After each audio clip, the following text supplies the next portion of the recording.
Marx, a human being is primarily an economic creature.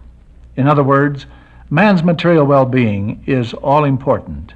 His privacy and his freedom are strictly secondary. The Soviet Constitution reflects this materialistic philosophy by placing its emphasis on material security: housing, food, clothing, medical care. These are the same things that might be provided in a prison. The basic concept is that the government has full responsibility for the welfare of the people. But in order to discharge that responsibility, it must assume absolute control of all their activities. It is significant that in actuality, the Russian people have few of the rights supposedly guaranteed to them in their constitution, while the American people have them in abundance, even though they are not guaranteed by our government. The reason is obvious. Unless the people bake one loaf of bread for each citizen, there will not be a loaf of bread for each citizen to eat. Constitutions can be written, laws can be passed, and imperial decrees can be issued. But unless the bread is produced, it can never be distributed. The American philosophy of limited government and individual responsibility has enabled us to achieve an abundance undreamed of in ancient times, and the principle behind it can be reduced to a rather simple formula. Widespread abundance must be achieved before economic security for all is even possible. Industrious and efficient production are necessary to create this abundance. Labor that is energetic, willing, and eager makes such production possible. Such labor can be obtained only with incentive. Of all forms of incentive, the freedom to attain a reward for one's labors is the most sustaining for most people. Sometimes called the profit motive, it is simply the right to plan and to earn and to enjoy the fruits of your labor. This profit motive diminishes as government controls, regulations, and taxes increase to deny the fruits of success to those who produce. Therefore, government intervention to redistribute the material rewards of labor results in the eventual destruction of the productive base of society. When this base is destroyed, real abundance and security for more than the ruling elite is quite impossible. This brings up the question of how is it possible to cut out the various welfare state features of our government. Drastic surgery is necessary. And like all surgery, it will not be without some discomfort and perhaps even some scar tissue for a long time to come. But it must be done if the patient is to be saved. Everyone wants to avoid the tremendous economic and social upheaval that would be caused if all the welfare state programs currently in force were dropped simultaneously.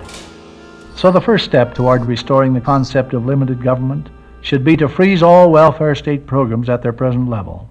The next step would be to allow all present programs to run out their term with absolutely no renewal, and the gradual phasing out of those programs which are indefinite in their term. What about the lame, the sick, and the destitute? Is an often voiced question. Most other countries in the world have attempted to use the power of government to meet this need. Yet in every case, the improvement has been marginal at best. By comparison, America traditionally has followed Jefferson's advice of relying on individual action and charity. The result is that the United States has fewer cases of genuine hardship per capita than any other country in the entire world or throughout all history. Even during the depths of the Depression of the 1930s, Americans ate and lived better than most people in other countries do even today. The advocates of outright socialism find little acceptance today, but many people seem to be taken in by the argument that just a little bit of socialism is good, so long as it does not go too far. History proves that once begun, the socialist welfare state is difficult to check before it comes to its full flower of dictatorship. But let us hope that this time around the trend can be reversed. 3 factors may make a difference. First, there is sufficient historical knowledge of the failures of socialism and of the past mistakes of previous civilizations. Secondly, There are modern means of rapid and effective communications to transmit these lessons of history to a large, literate population. Thirdly, there is a growing number of dedicated men and women who, at great personal sacrifice, are actively working to promote a wider understanding and appreciation of the American concept. The timely joining together of these three factors may make it possible for the trend to be reversed. Freedom is fragile. It must be preserved if it is to be passed on to future generations. Every American who values his freedoms should become alert for signs of danger.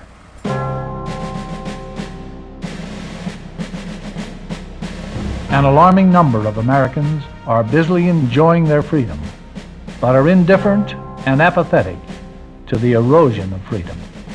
Their apathy is allowing America to be drawn toward the dictatorial federalism. The breakdown of law and order is occurring and increasing because the exercising of political expediency is crippling law enforcement agencies. Under the threat of pressure groups and constant propagandizement for change, America is condoning the behavior of a godless society. The question is, can Americans face up to and cope with such realities?